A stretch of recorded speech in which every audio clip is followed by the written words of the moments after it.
Today we're going to talk about self-esteem. First, we're going to discuss what self-esteem is, the traits of people with high self-esteem and those with low self-esteem, and what you can do to improve your self-esteem.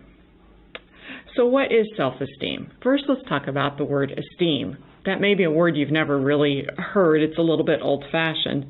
But to esteem someone or to hold them in esteem means to have high regard for them, respect them, admire them. So to have self-esteem, good self-esteem, means that you admire yourself, that you have respect for yourself. So self-esteem is, basically how you feel about yourself.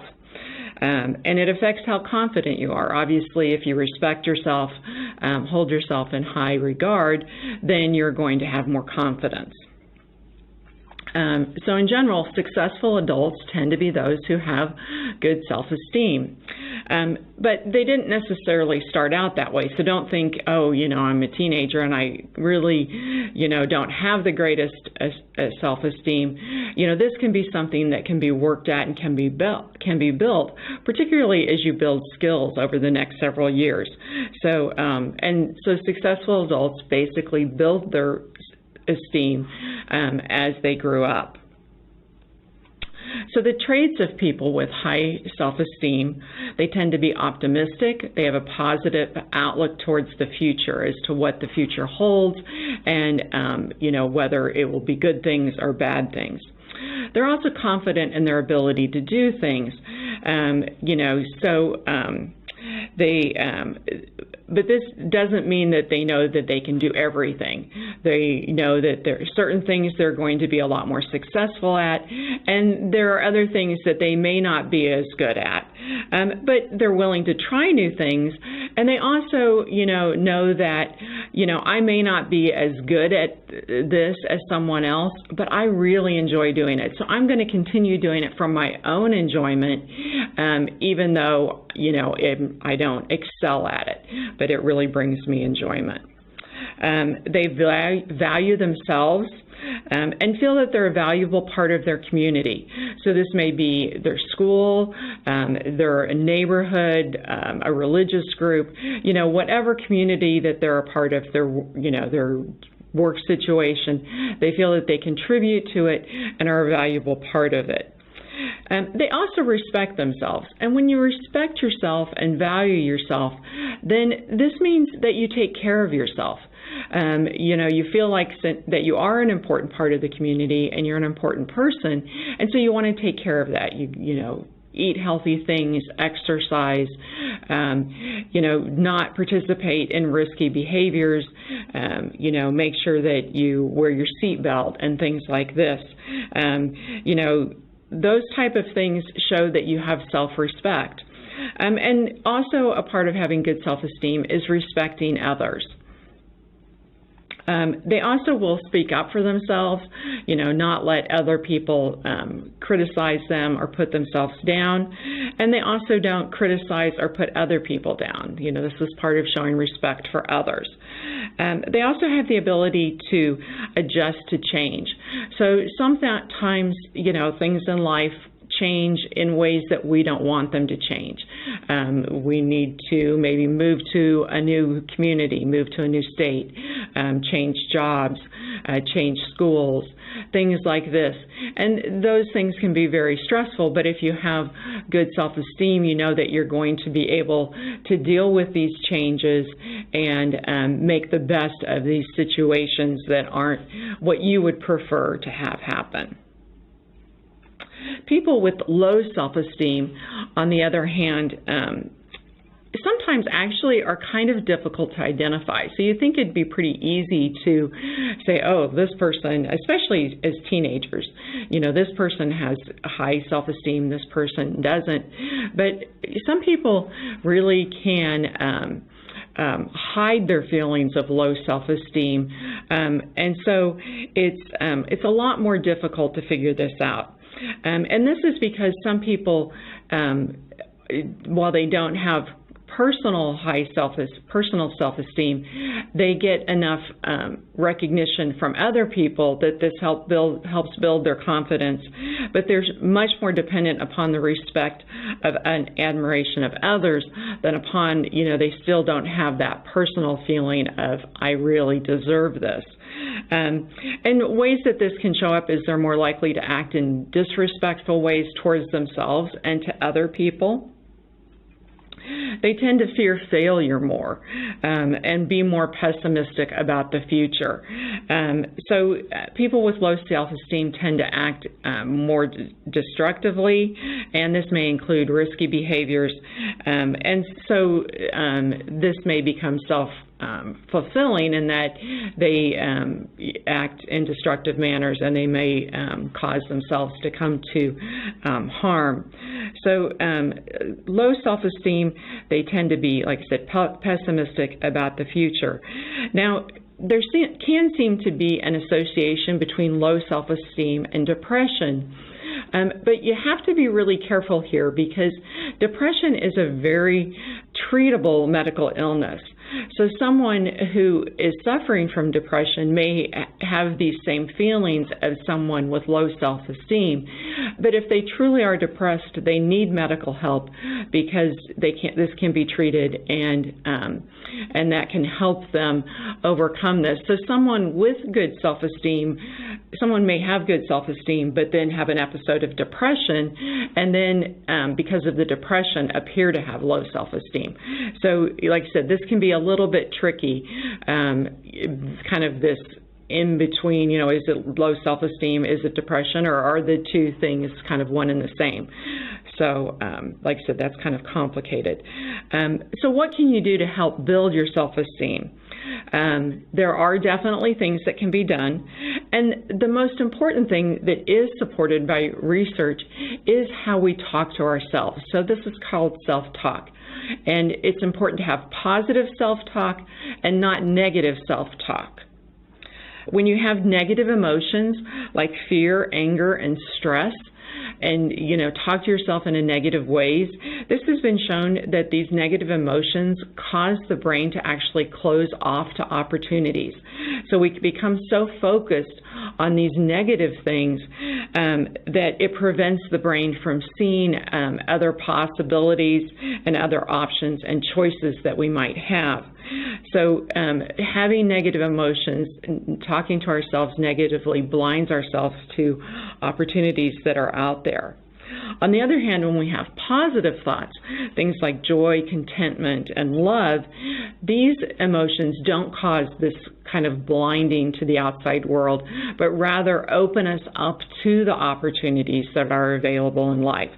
And because we have this ability to see these opportunities, it actually enhances our ability to build new skills and develop resources for later in life. So if we've successfully dealt with something in the past through building a new skill or gotten through a tough situation, then if we're faced with that need in the future, we know we have either the ability to learn the skill that we need to learn, or that we've successfully dealt with this in the past, and so we're more self-confident, and this builds more self-esteem. Ways that you can help build positive thinking and positive emotions in your life are through meditation, taking time throughout the day to meditate. If you're not really sure how to meditate, there are a lot of different things that you can find online that will help you find a way of meditation that's good for you.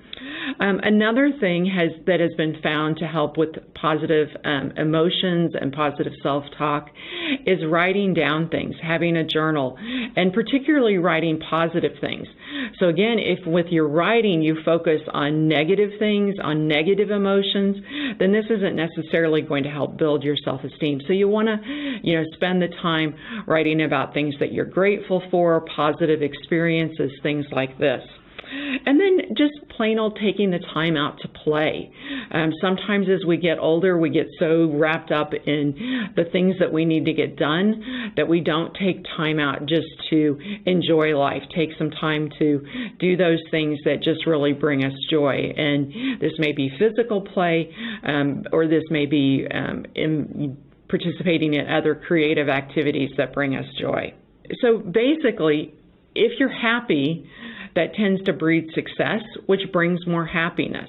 Sometimes we see other people and it seems like, gosh, everything just seems to go right for that person. And so it is somewhat this being successful breeds more success because it breeds happiness. So if you find that you're focusing on the difficult things, the failures, the negative things in your life, that may, on the other hand, bring about more negativity, more failure. So use positive self-talk, help turn things around and avoid the negative things. Unfortunately, we aren't exempt. We can't just be completely within our own world and our own positive self-talk. We are going to hear things from other people, family, friends, teachers, coworkers, bosses. They're going to say things to us, and unfortunately, we can't only say positive things to us. We're going to be around people who either have a negative outlook on life or need to give you criticism. Maybe you're not doing your job up to par, or maybe you got an 80% on a test or on some kind of work, and so while some of that's positive, there is some negative there in that you didn't get everything correct. And so you need to try to not focus on the emotion of, oh, I didn't do as well as I wanted to, this is bad. You need to instead focus on the positive. Okay, I understood this much and I was able to perform well on this amount. Let's then look at and try to take anything that's negative as a constructive criticism and try to learn from that so that the next time you can perform better. So it can be difficult. It can be really easy to get focused in on those negative emotions, but that's the important thing, is not to focus on the negative emotion, but to focus on the positive. So in all of these experiences with people, try to focus on any positive. And if you're around people who just purely are negative and say negative things to you, you just have to try to block them out and do positive self-talk. This can be a time for meditation, for writing, for trying to find some joy, some positive, and so you can counteract that negative. During your teenage years, sometimes it's very difficult to avoid these negative people. It'd be wonderful if every parent in the world was a positive, supportive parent, but some aren't. And obviously, until you're an adult, that's a relationship that you can't necessarily get away from. And some teachers aren't as positive as they could be. So again, there's some relationships that you can't avoid. As you get older, and you're more in a work situation, if it's a negative work situation, then sometimes it's time to start looking for a situation that is more of a positive situation. And then as you're a teenager, the thing that you will find is that you have to evaluate the friendships in your life. As you all grow up, sometimes the friendships who you may have been very close with as a child, you all develop different interests, different activities, and maybe those people actually become a negative in your life. They want you to do things that you don't want to do, or you just find that they have a more of a negative approach, or they say, that to make them feel better about themselves, it's by saying negative things to you. That's how they build their confidence and their self-esteem, is by being negative to you. And so you do sometimes, particularly as a teenager, find you need to, change your friends. Find a new group of friends, ones you share interests with, ones who are positive and who can help build up your positive self-esteem. So that can be difficult, but sometimes that's definitely a part of growing up. And then, of course, the other thing that you need to really think about as in this day and age is the effect of social media. Is being on social media a positive for you? Some people react differently. You see things that other people are doing and you're not participating for one reason or another, and that can bring on negative feelings. Or people may out and out say negative things to you on social media. So you need to really evaluate, is my participation, on Facebook or Instagram or whatever the current, Twitter, whatever the current thing is that is out there, is that a positive thing in my life? Is it helping build my self-esteem, or is it actually a negative? And if it's a negative, see how you can either eliminate it or control it so that it has more of a positive effect on you than a negative. So this is something that you need to evaluate, as well as all the relationships in your life and the activities. So those are things that you can do to help build your self-esteem. But as a final thought, remember that no one is perfect. No one's going to always do everything absolutely right. We all make mistakes. And so when these things happen, don't beat yourself up. Find something positive in the experience if you can. If you can't,